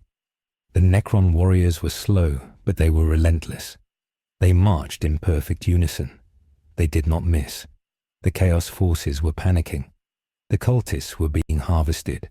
The sun saw a group of civilians trapped between a wall of green fire and a squad of Necrons. He wanted to help, but he was powerless. The null field made it impossible to fly. He was grounded. Then a shadow fell over him. He looked up. It was not a Necron. It was a towering figure in golden armor. It was not the Defender. It was a Custodes, a guardian of the Emperor of Mankind. He had arrived via a teleport flare from a rogue trader vessel that had just entered the system. The Imperium of Man had finally arrived to investigate the disturbance. The Custodes spun his guardian spear. He cut a Necron warrior in half. He looked at the sun. He saw the purple GI. He saw the tail. He classified the boy. Subhuman, sanctioned, unknown, threat level, high. The Custodes did not offer a hand. He pointed his spear at the sun. He ordered him to submit for judgment. The sun raised his hands. He was surrounded by robots, zombies, and now religious fanatics. The complexity of the war was total. Every faction in the galaxy had converged on this one small dirt ball. Back in space, the Defender made his move. He knew Frieza was paralyzed by the null field. He used his physical strength to throw Frieza into the control console. He took command of the ship. He did not know how to fly it, but he knew how to crash it. He aimed the massive disc ship at the black pylon rising from Earth. He was going to use the ship as a kinetic missile. He shouted to the crew to abandon ship. He grabbed a baffled Frieza by the tail and dragged him to the escape pods. He shoved the tyrant into a pod and launched him. Then he climbed into his own pod. He set the ship's autopilot. The massive white disc began to descend. It burned through the atmosphere. It aimed for the Necron pylon. The collision was inevitable. The Defender launched his pod just seconds before impact. The flagship of the galactic tyrant slammed into the apex of the Necron defense tower. The impact was blinding. The kinetic energy rivaled a meteor strike. The pylon shattered. The null field collapsed. The magic rushed back into the world. The demons returned laughing.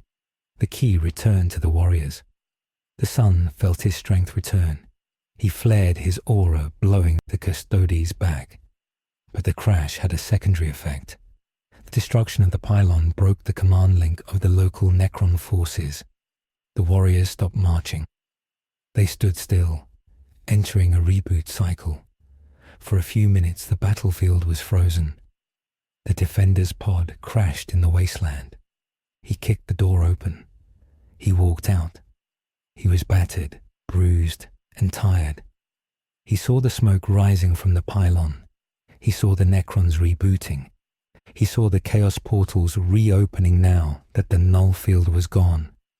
He saw the drop pods of the Space Marines falling like rain. The Imperium was commencing a full-scale invasion to reclaim the planet.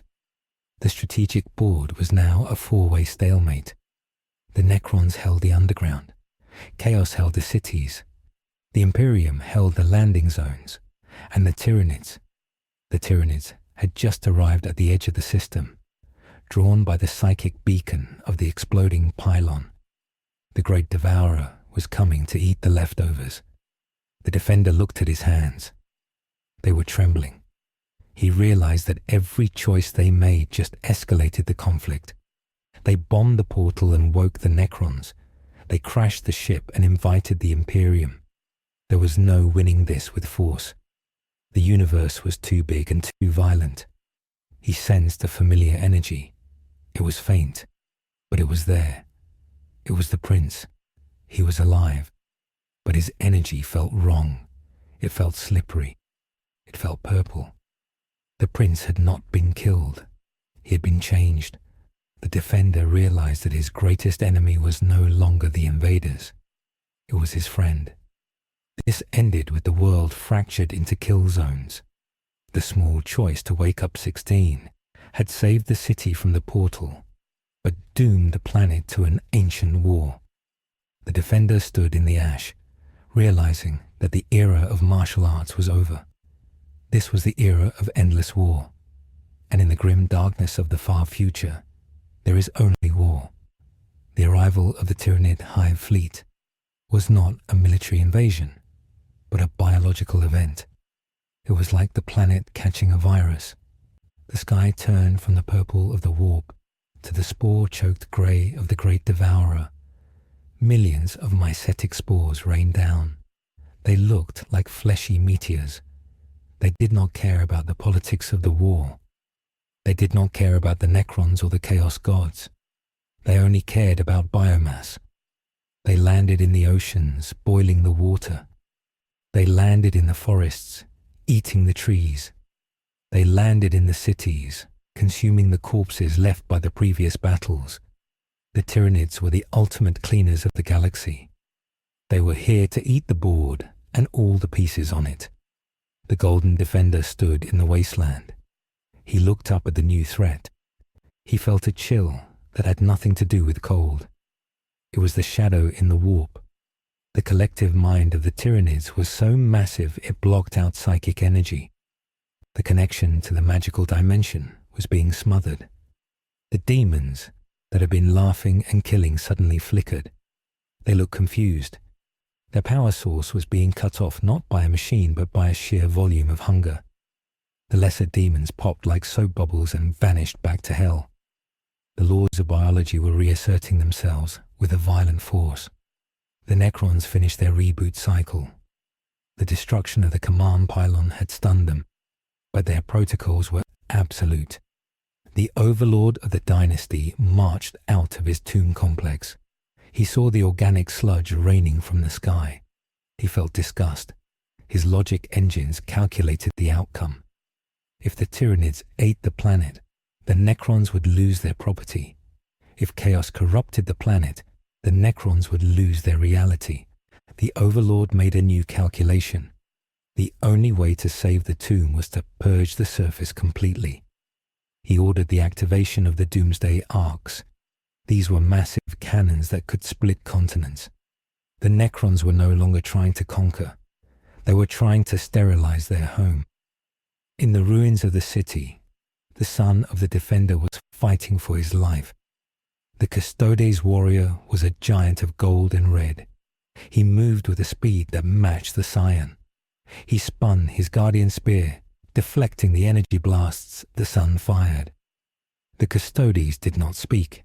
He judged. He saw a boy with a tail who could fly and shoot lasers.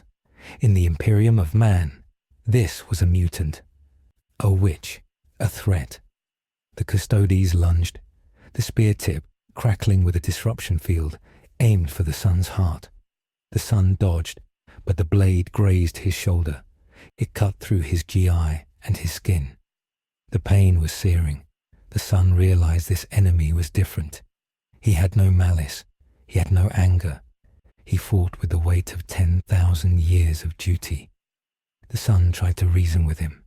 He shouted that they were on the same side. He pointed at the Tyranids landing in the streets. He pointed at the Necrons disintegrating the buildings. The Custodes paused. He looked at the swarm of Gaunts rushing down the avenue. These were small dinosaurs with sides for arms. There were thousands of them. The Custodes assessed the tactical situation. He realized the boy was a temporary asset. He lowered his spear slightly. He ordered the sun to fight the Xenos. He said judgment would be reserved for later. The sun nodded, relieved. They stood back to back, the golden giant and the purple-clad boy. They fought the tide of claws and teeth. High above in the atmosphere, the flagship of the Imperium fleet arrived. It was the Hammer of Terror. It was a cathedral the size of a city, floating in space. The chapter master of the Space Marines looked down at the planet. He saw a nightmare. He saw a Necron awakening, a Tyranid infestation, and a Chaos incursion all happening at once. This was a Class 5 apocalypse. His advisors told him to order Exterminatus. They said the planet was lost. They said they should fire the cyclonic torpedoes and burn the atmosphere to kill everything. The chapter master hesitated. He detected a power signature on the surface. It was the Defender. It was a level of power that rivaled a Primarch. The Imperium needed heroes. If this warrior could be turned, he would be worth more than a planet. The chapter master opened a communication channel. He did not broadcast to a radio. He broadcast to the mind of the defender. He used a telepathic choir to send a message. The defender heard a voice in his head. It was heavy and commanded obedience. The voice offered a deal. It said the Imperium could save the population. They had transport ships. They could evacuate the survivors. But there was a price. The defender must pledge his loyalty to the Emperor. He must become a weapon for humanity. He must leave this world and fight the eternal war among the stars. The defender looked at the carnage around him. He saw the Necron beams flaying the land. He saw the Tyranid bioships descending. He knew he could not save the Earth alone. The Dragon Balls were gone. The beans were gone. His friends were dead or scattered. This was the unavoidable offer. He could keep his freedom and watch everyone die, or he could sell his soul to save his son and his people. He clenched his fists. He did not answer yet. He had one more fight to finish. A purple light exploded in the distance. It was not the color of the Tyranids or the Necrons. It was the color of corrupted pride. The prince had returned. He landed in the center of the battlefield. He had changed. His armor was fused to his body. Symbols of Tzeentch were carved into his chest. His hair was no longer yellow. It was a shimmering white flame. He had accepted the gift of the Changer of Ways. He believed he had found the ultimate evolution. He did not care about the planet. He only wanted to prove he was superior. The prince called out to the defender. He mocked him. He said the defender was weak for trying to save the cattle. He said true power came from discarding morality. The defender flew to meet him. They hovered over a burning lake of Tyranid acid. This was the final duel. It was not a tournament match. There was no referee. There was no ring. The prince attacked first. He did not use simple punches. He used warp-infused strikes. Every time he hit the defender, reality distorted. The defender felt his memories being attacked. He felt his will draining. The prince was hitting him on a spiritual level. The defender was pushed back. He crashed into a Necron monolith. The living metal of the pyramid tried to absorb him, but he flared his golden aura and shattered it. The Necron pilot screamed silently as it died. The defender realized he could not win by holding back. He had to use the one thing he had avoided, the lethal intent. In all his life, he tried not to kill. He showed mercy to space tyrants and androids, but mercy was a luxury of the past. In the grim darkness of the future, mercy was a weakness. The defender looked at his rival. He saw that the man he knew was gone. The thing in front of him was a puppet of the dark gods. The defender screamed. It was a sound of pure grief. He pushed his energy beyond the limit of Super Saiyan. He did not transform into a new shape. He simply condensed the power. He made it hard and heavy. He flew at the prince. He took a punch to the face so he could deliver a blow to the gut. The impact created a vacuum. The air rushed out of the valley. The prince gasped. The warp magic protecting him shattered. The defender did not stop. He punched the prince again and again. He broke the armor. He broke the ribs. He broke the pride. The prince fell to the ground. He lay in the mud. The corruption began to fade as his consciousness slipped away. He looked up at the defender with his normal eyes for a second. He asked if he had been strong. The defender nodded. He said he was the strongest. Then the Tyranids swarmed over the prince. The defender tried to blast them away, but there were too many. The swarm covered the body. The prince was consumed. His biological distinctiveness was added to the Hive fleet. The Tyranids just gained the genetic code of a Saiyan elite. The horror of this realization hit the defender. If the Tyranids assimilated the Saiyan DNA, they would become unstoppable. They would evolve warriors with the power to destroy solar systems. The Defender realized the tactical necessity of the Imperium's offer. The planet had to be purged. The biological data could not be allowed to leave the system. He contacted the voice in his head. He accepted the deal. He told them to evacuate the survivors. He told them to save his son. In exchange, he would do whatever they wanted. The chapter master acknowledged. Drop pods were launched from the Hammer of Terror, but they were not carrying soldiers. They were carrying teleport beacons. The custodies fighting with the sun saw the beacon land nearby. He grabbed the sun by the neck of his guy. He did not ask permission. He had activated his teleport Homer. In a flash of golden light, the sun and the custodies vanished. They were beamed up to the ship. The son screamed for his father, but he was gone. The evacuation had begun. It was brutal and fast. The Imperium did not save everyone. They saved the genetically useful, the scientists, the young, the strong. The weak were left behind to distract the enemy. On the surface, the Necron overlord saw the humans leaving. He saw the Tyranids growing stronger. He decided to end the game. He activated the Tesseract Vault. This was a prison for a star god, a Catan shard.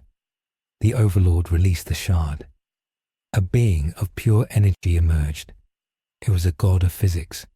It looked at the Tyranids and waved its hand. Gravity reversed.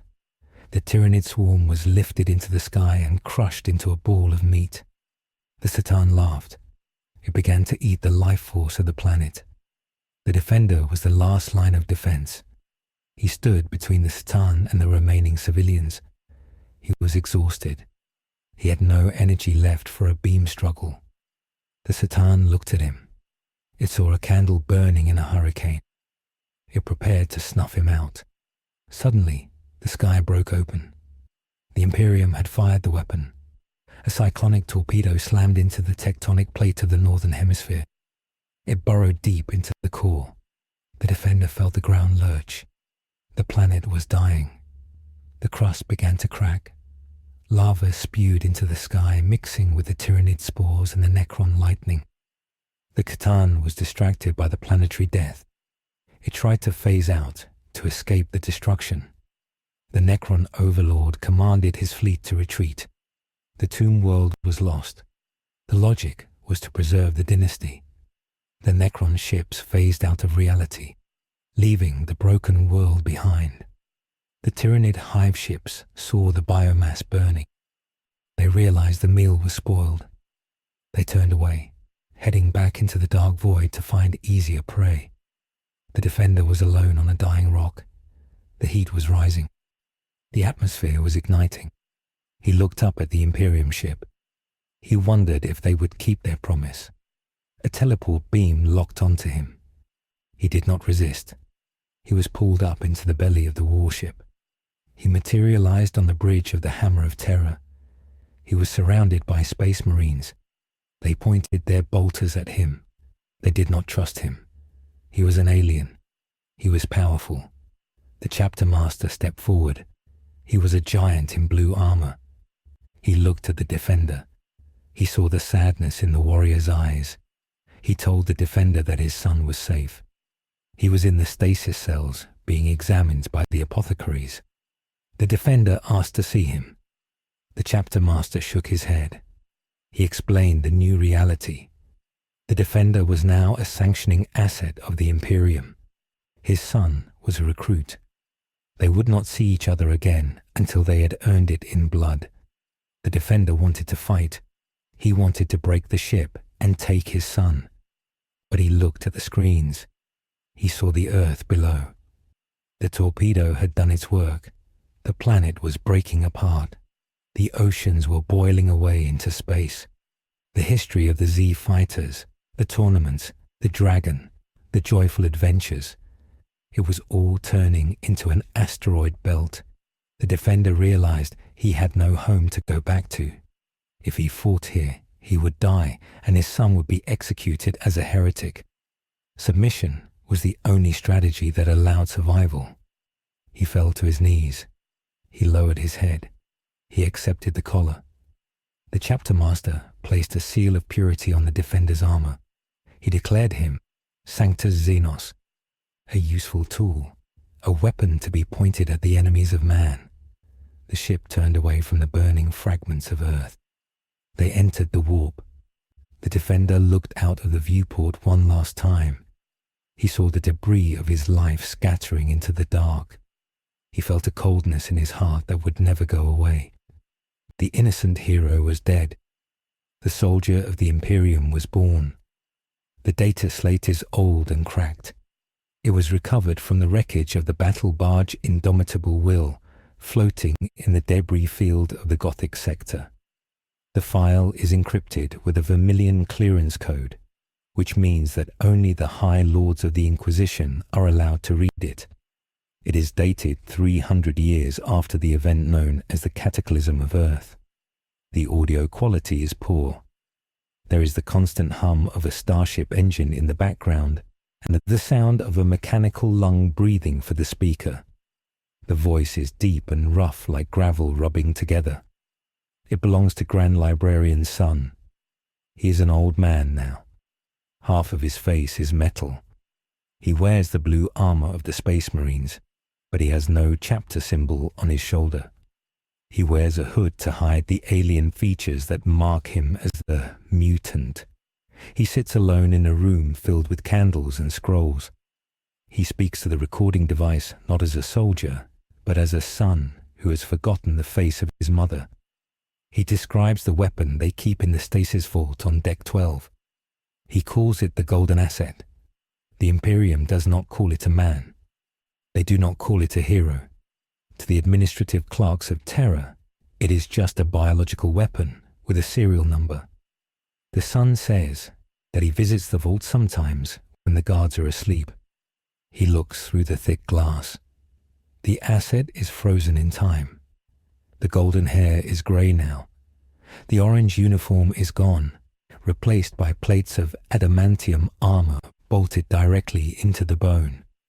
The eyes are open, but they are empty. There is no joy in them. There is no hunger for food or battle. There is only the 1,000-yard stare of a soldier who has seen too much death. The son recounts the campaigns of the last century. He tells the recorder how the asset was dropped onto the orcs of Armageddon. The asset did not fight for fun. He slaughtered the green aliens with a mechanical efficiency that terrified even the Space Marines. He tells of the time they unleashed the asset against a splinter fleet of the Tyranids. The asset fought for 6 weeks without sleeping. He ate the alien meat to survive. When the extraction team came to get him, he did not want to leave. He was covered in blood and screaming at the sky, waiting for a challenge that never came. The Imperium has broken his mind. They have conditioned him to believe that fighting is his penance for failing to save his home. The recording shifts tone. The son picks up a small object from his desk. It is a stone sphere. It is rough and cold. Faintly carved into the surface are 4 stars. He runs his metal thumb over the stars. He says that the younger novices ask him about the legend of the wishing spheres. They whisper stories about a dragon that could grant desires. The son tells them these are lies. He tells them that hope is a heresy. In this universe, there are no wishes. There is only the strength of your arm and the mercy of the Emperor. He keeps the stone not as a symbol of hope, but as a reminder of foolishness. He remembers the naive boy who thought he could save everyone. That boy died in the ruins of West City along with the rest of the Z fighters. He speaks of the galaxy outside the ship. It is darker than before. The Tyranids have evolved. There are reports of a new strain of warrior beast. These beasts are small and proud. They have spikes of bone on their heads that look like flames. They fight with an arrogance that costs them battles. They scream before they attack. The son knows what this means. The genetic material of the prince was not lost. It was repurposed. The hive mind has learned the concept of pride. It is a cruel joke. The prince wanted to be the strongest in the universe. And now he is billions of mindless monsters dying in the cold void. The recording nears its end. The sun coughs. A red warning light blinks on the console. The ship is entering a combat zone. The alarms blare. It is time to wake the asset. The sun stands up, his joints pop. He puts the stone ball back in a locked box. He says that he does not hate the Imperium. He does not hate the Chaos Gods. He is too tired for hate. He simply does his duty. He says that the story of Earth is not a tragedy, because tragedies teach a lesson. The story of Earth is just a statistic. It is one of a million worlds ground to dust in the gears of the eternal war. He walks to the door. He pauses. He whispers a word that has been forbidden for 3 centuries. He whispers the name of his father. Then he corrects himself. He says the asset is ready for deployment. The screen goes black. The file ends. The only sound left is the static of a dead frequency and the silence of a galaxy that has forgotten how to smile.